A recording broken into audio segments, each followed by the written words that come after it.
Good morning, children. In today's class, we are going to learn more about cell division. Children, in the previous class, I told you there are two types of cell division, mitosis and meiosis. And you have learned in detail about mitosis. Mitosis is a cell division which takes place in the somatic cells. It takes place in two steps, karyokinesis and cytokinesis. Karyokinesis takes place in four phases: prophase, metaphase, anaphase, and telophase, and it is followed by the division of cytoplasm called cytokinesis. So, children, in this slide, you can see the phases of mitosis in animal cell. And look at the last two diagrams. You can see the furrowing in the cytoplasm, which has led to the formation of two daughter cells. Now look at the diagrams of plant cell. You can see the various stages of mitosis. And in the last one, you can see a plate has formed in the center of the cell, dividing the cell into two. So let's see what are the differences in mitosis between plant and animal cell.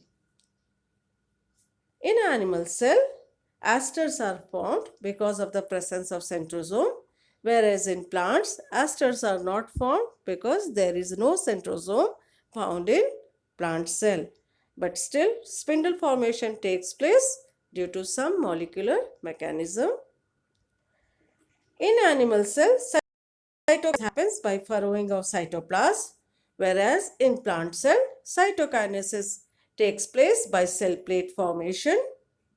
In animals, mitosis occurs in most tissues throughout the body for growth and replacement, whereas in plants, it occurs mostly at the growing tips of root and stem to increase its length or increase the diameter of the stem.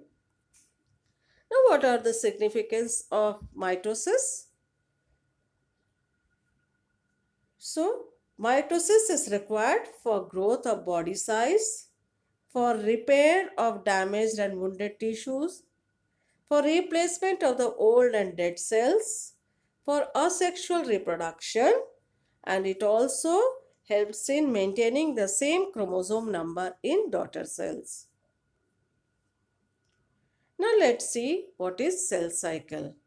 Cell cycle means cell divide, grow and divide again.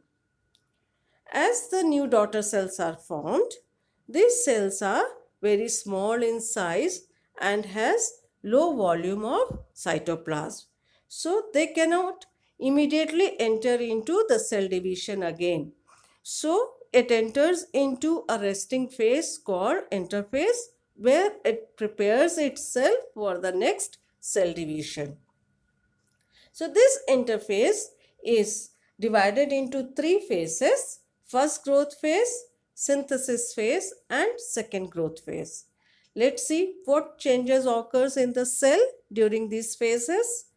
In the first growth phase, RNA and proteins are synthesized, the volume of cytoplasm increases, mitochondria in animal cell and chloroplast in plant cell also divide as they have their own DNA.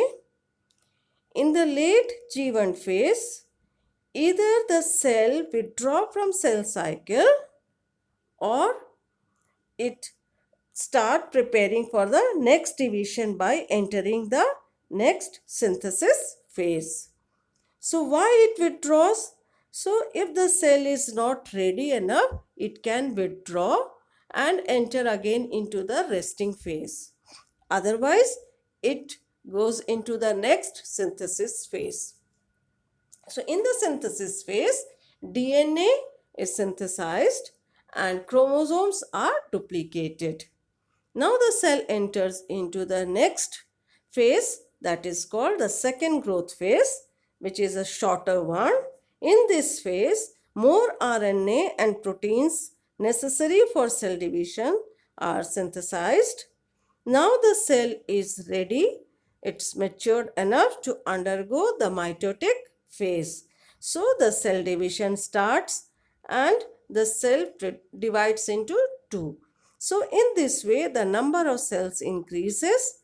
So the cell cycle goes on. The cell divide, grow and divide again. So the number of cells in the body increases. So that's all for today's class, children. Thank you.